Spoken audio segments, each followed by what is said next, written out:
Kartik private company में sales manager था। उसके माता पिता, पत्नी मीरा, बहन राधा और 2 बच्चे हैं। एक दिन मीरा कहती है, कार्तिक, बच्चों के स्कूल में एनुअल फंक्शन के लिए 2000 जमा करने पड़ेंगे। अरे अभी कुछ दिन पहले ही तो 10,000 जमा किए थे ना। हाँ, वो तो फीस और प्रोजेक्ट के पैसे जमा किए थे। अभी तो अगले महीने एडमिशन फीस और किताबों के पैसे भी जमा करवाने पड़ेंगे। 40 से 50,000 का खर्चा है। मीरा, इतनी तो सैलरी भी नहीं है मेरी, ऐसे कैसे काम चलेगा? तो मैं क्या करूं? बच्चे को सरकारी स्कूल में डाल दूं? मीरा, तुम जानती हो ना, मैं मुश्किल से 35 से 40,000 ही कमा पाता हूँ। इस घर के खर्चे दिन ब दिन बढ़ते जा रहे हैं, थोड़ा कंट्रोल करो ना। क्या खाना और कपड़े पहनना भी बंद करो? राधा का भी पोस्ट ग्रेजुएशन पूरा होने वाला है। घर के खर्चों के साथ उसकी शादी की जिम्मेदारी भी उठानी है। मेरे बच्चों की पढ़ाई से ज्यादा इम्पोर्टेंट राधा की शादी है, तो करो जो मन में आए। मैं बोझ लगती हूँ तो मैं बच्चों के साथ अपने मायके चली जाती हूँ। तुम्हारी सारी मुसीबतें ही खत्म हो जाएगी। मीरा, मुझसे बहस मत करो। सुबह सुबह ऑफिस जाने के टाइम पर ही कलेश करके दिन मत खराब करो। इतना बोलकर कार्तिक वहां से चला जाता है। तभी, कार्तिक बेटा, ऑफिस जा रहे हो? मेरी दवाइयां लेते आना। और बेटा, बिजली का भी बिल 2 महीने से जमा नहीं हुआ, इसे भी आज जमा करवा देना। जी पिताजी, लाइए बिजली का बिल। 4,600 रुपए बिजली का बिल आया है। माँ, मीरा, राधा, कितना ज्यादा बिल आया है।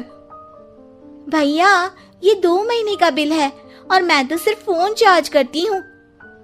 अरे बेटा, मैं तो गीजर से पानी गर्म करने के अलावा मेरे कमरे में एक पंखा और एक लाइट ही तो जलते हैं।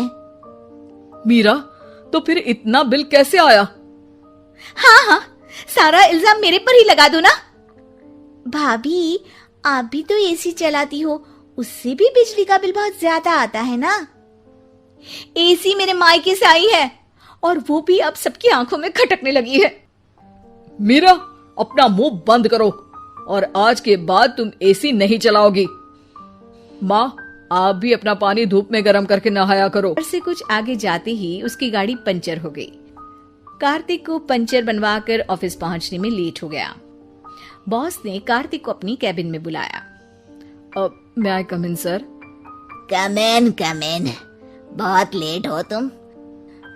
सॉरी सर, कुछ प्रॉब्लम्स की वजह से लेट हो गया। मुझे कुछ नहीं सुनना। तुम्हारा टारगेट कंप्लीट हुआ? नो सर, अभी बाकी है। क्यों?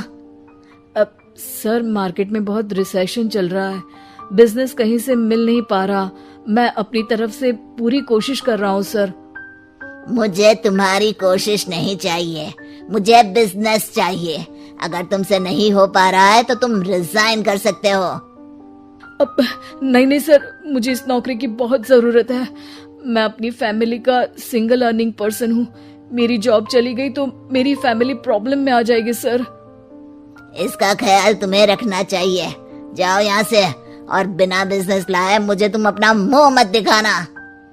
कार्तिक बिजनेस की तलाश में इधर से उधर कड़ी धूप में सारा दिन भटकता रहता है और थका हारा जब शाम को घर आया, बेटा, मेरी दवाई ले आए और बिजली का बिल भर दिया। अब दवाई लाना भूल गया पिताजी, और बिजली का बिल जल्दी भर दूंगा। पर बेटा, याद से भर देना, वरना बिजली वाले बिजली काट कर चले जाएंगे। लीजिए पानी। बच्चों के एनुअल फंक्शन के लिए स्कूल में जमा करने वाले पैसे लेकर आए? अभी सैलरी नहीं आई है मेरा, और अब तुम मेरा दिमाग खाना बंद करो। अरे, आप मुझ पर क्यों चिल्ला रहे हैं? कार्तिक गुस्से में घर से बाहर चला जाता है। अब मीरा रोने लगती है। भाभी, आप रोइए मत, टेंशन लेने से कुछ नहीं होगा। पर राधा, घर के भी खर्चे हैं। कार्तिक के गुस्सा करने से घर के खर्चे नहीं पूरे होंगे।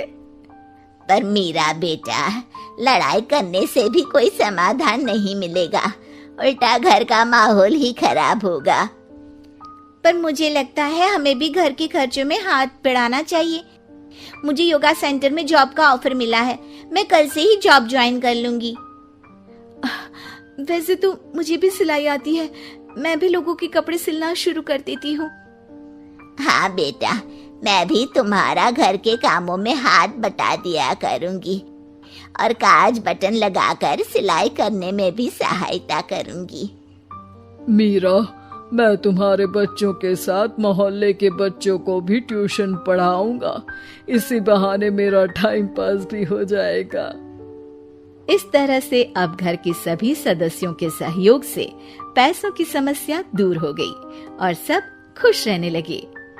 इससे हमें सबक मिलता है कि एकता में कितनी ताकत होती है।